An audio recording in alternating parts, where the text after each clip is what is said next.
Well, he's had many runs this preparation, but he's not been the worst for them. I think they've improved him. He dipped a little bit last time in the Vars, but on his effort in the Group 1 Spring Champion Stakes.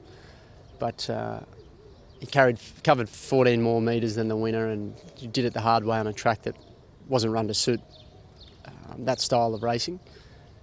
And importantly, he's coped with it well. So he's going to step up to a mile and a half on Saturday for the first time in his career, but with many Derby performers in his pedigree, and just the look of him, we're confident he'll run well.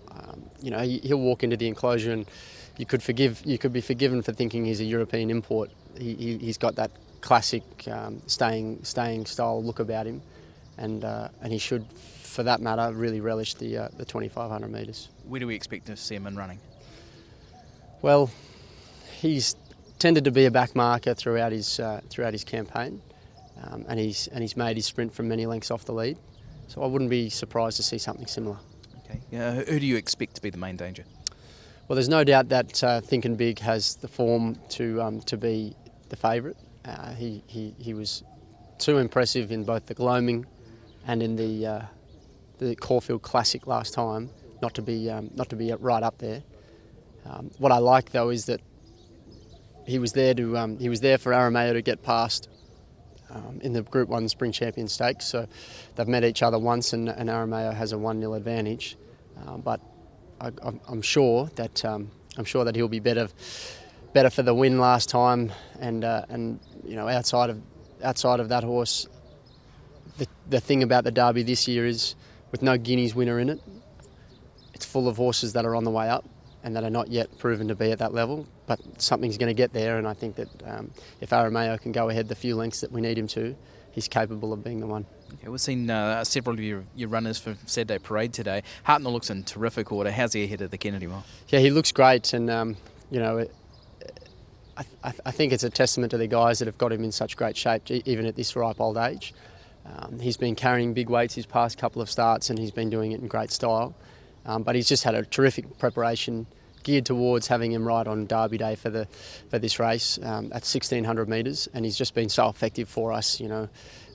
At Flemington before, and in these 7 and 8 furlong events, that I couldn't see him doing anything but run well, provided he's going to be good enough to be carrying the 59 kilos one more time. Okay. In the Group 1 Coolmore, you've got Encryption. Obviously, you got that great pedigree and bringing the right sort of form. What's the word on him? He's really flying, that horse, and 2 starts ago he was an impressive winner of the Group 2 Danehill up the straight. So with two starts so far up the straight for a narrow second and a win in the Danehill, he's got good credentials to be handling that way of going. And if he can go ahead, he's going well enough to be sort of surprising these really flashy colts, and in this race, I think he's just going to be a sneaky chance. So hopefully he's up to the occasion, and it would be a massive result for the farm because he's superbly bred.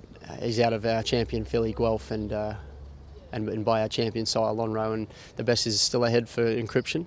But hopefully he's able to unlock a little bit of his, I think a little bit of his talent there on the weekend and be up to this challenge. Outside that trio, who's the runner that you're most looking forward to Saturday?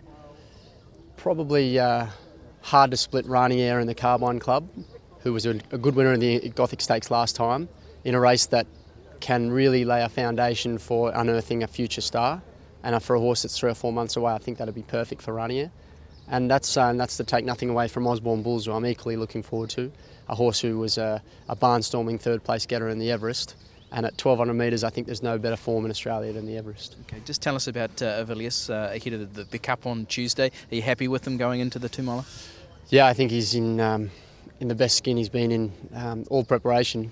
And he's been really flying. He's got 4 wins out of 5 this time in, and he's 4th place in the Cox Plate.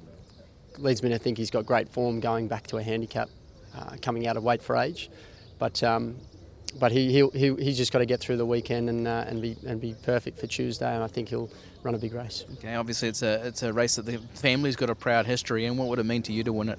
Yeah, well, it's funny because there's a bunch of races there that the family have had a bit of luck with. The VRC Derby on the weekend has been won by 4 generations of Cummingses, myself included, a couple of years ago.